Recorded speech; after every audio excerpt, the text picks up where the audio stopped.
So, once upon a time, I had the ambition to commit myself to a double feature of Steven Seagal films, because in researching one, I discovered another that I couldn't get out of my head. It's called Today You Die, and it's all but gone from the internet, and probably with good reason. Even a cursory glance behind the scenes reveals what a disaster the production was, entirely because of the actions of its star, Steven Seagal, a man you're all probably familiar with by now.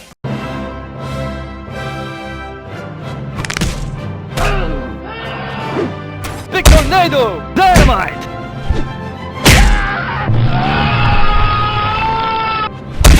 My goodness! Stop!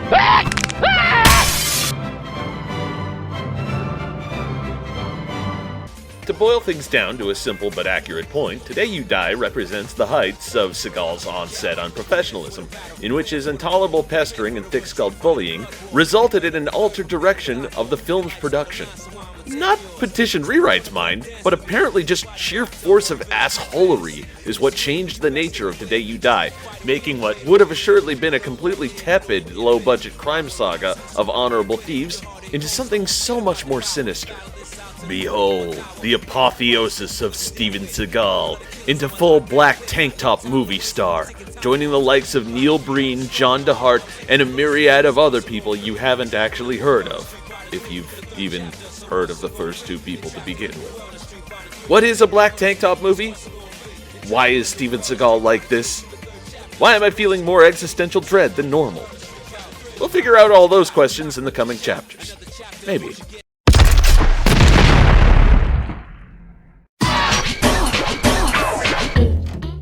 Oh, you know your cinematic experience is headed for rough waters when you aren't sure your production company logos aren't actually the tag for pirate groups.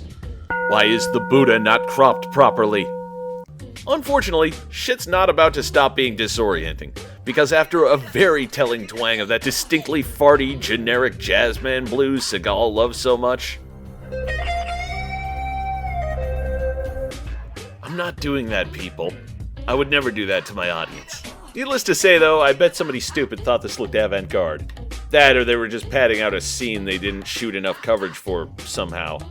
Whatever the case, we're supposed to believe that this lady, girlfriend wife, has the sight. A reader of dreams, compatible with your gift of sight.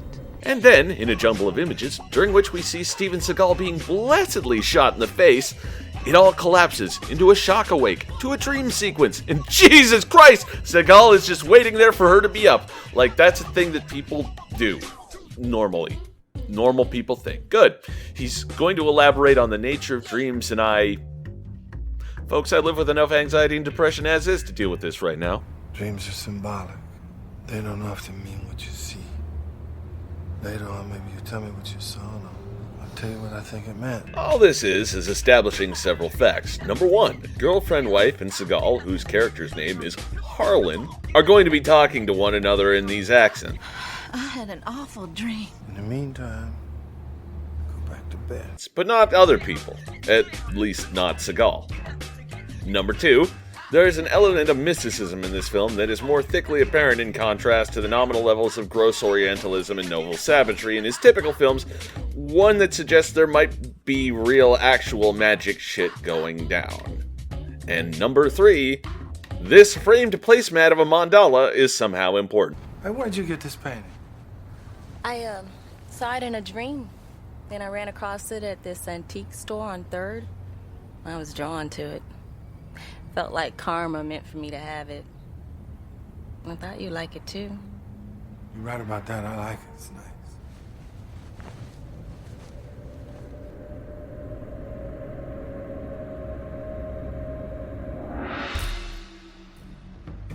And then more editing. Oh god! Fuck you, early 2000s. Who thought this looked good?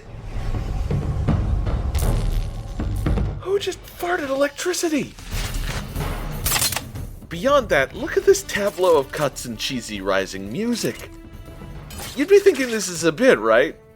That you're watching a comedy made on a budget that was trying to simulate a soaring feel by intentionally playing the cheesiest, inspiring riffs on a Korg synthesizer set to Saved by the Bell TV movie, right?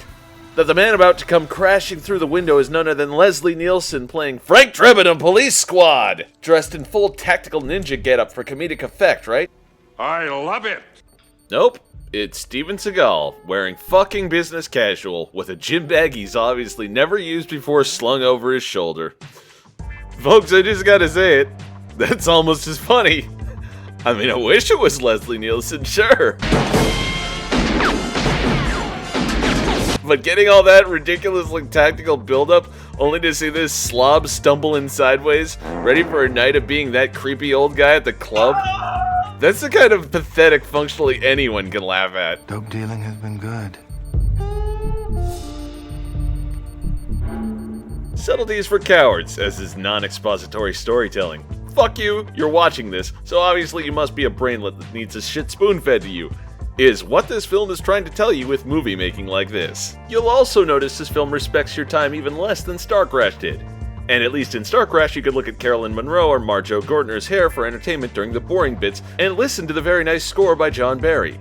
This is not the case with Today You Die, where you're functionally guaranteed to constantly be looking at this unsightly amalgam of gluttony, sloth, and wrath as he mumbles an idiot's idea of philosophy, while somebody probably underpaid tries to score it with hideous electronica and cop show blues rock licks.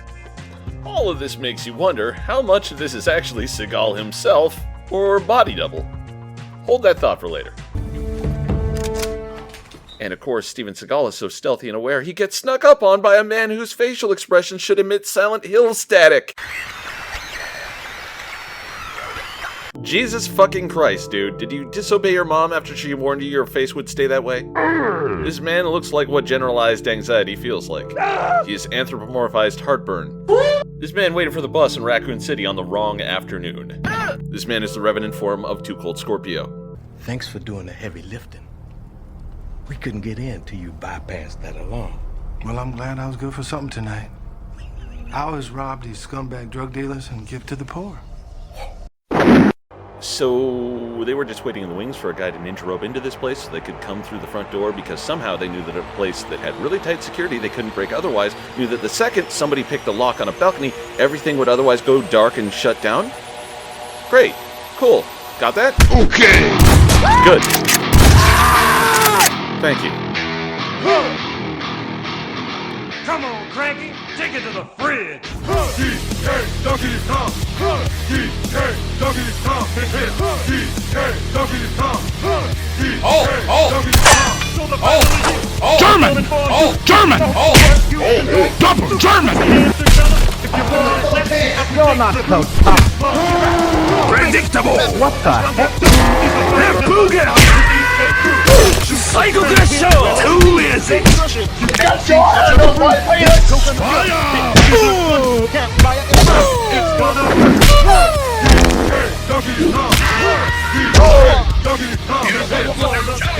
Come on! Too easy!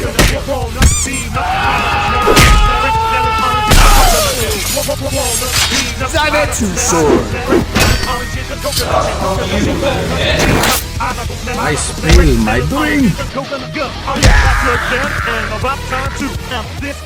You cannot escape from death. What the hell was that? See, this film is interested in only one thing: making excuses for why Steven Seagal is the best guy. In this movie, nobody is better than Steven Seagal at anything. Why would they be? Nobody could ninja rope into this drug penthouse. Nobody could steal all this drug money and give it to the poor. Oh, and also, nobody could just start sprinkling bodies all over a drug boss's penthouse and then just disappear into the ether better than Steven Seagal. Because that's a thing people can do in this world. Or at least Steven Seagal can do it, because he's no ordinary person. Why did one of them know how to sword fight? So Steven Seagal can do that underhand Zatoichi stroke and kill him with a samurai pass. Because Seagal is a weeb. Then we're back on the road, and it's just... Please no. I can't take any more of this man talking about dreams. The strong don't plead, so instead I petition any higher power hearing this. Get me out of this man's stream of consciousness. Well, I believe you. You know that. I just think that not... And Through it all, we learn that girlfriend wife is still shaken about her dream premonitions, and, well, Seagal isn't. Warning, something about killing me in the past as an innocent and taking a blood oath, repentance. Oh, God, it just faded before I could get it all. We also learned that they're moving to Las Vegas so that Seagal can go a more straight and narrow path than professional modern Robin Hood. I got this friend who's told me he has a lot of really nice opportunities. I don't know. I thought this could be a really good chance from the beginning. Huh, seems legit. And in Vegas, you say? And then, without any warning, this movie hits you with a full double-barreled blast of the fabric of its reality, a truly mind-altering blow of psychic damage that I was not prepared for the first time I saw it, which reduced me to frantic scream laughter that provoked my partner to ask if I was alright. All I could manage to say to her between painful wheezes was, "Bad fat man." You think I'm joking? You best think again, Normlord.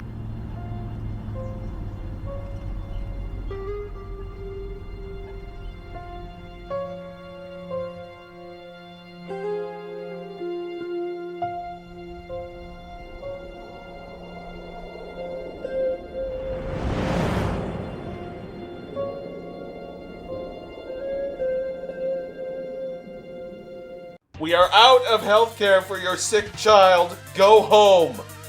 It is here that a foundation of concrete is poured and flash hardened before our very eyes. The foundation of this film's logic. That it exists in a reality where the closing of a children's hospital is announced with the same sort of signage you'd see on a retail store shutting down due to poor sales. In ketchup text on a field of mustard, in plain English, going out of business.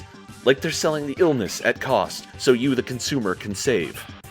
This is where we start from, people, where we build from. What do you think will happen next? What do you think even can happen next?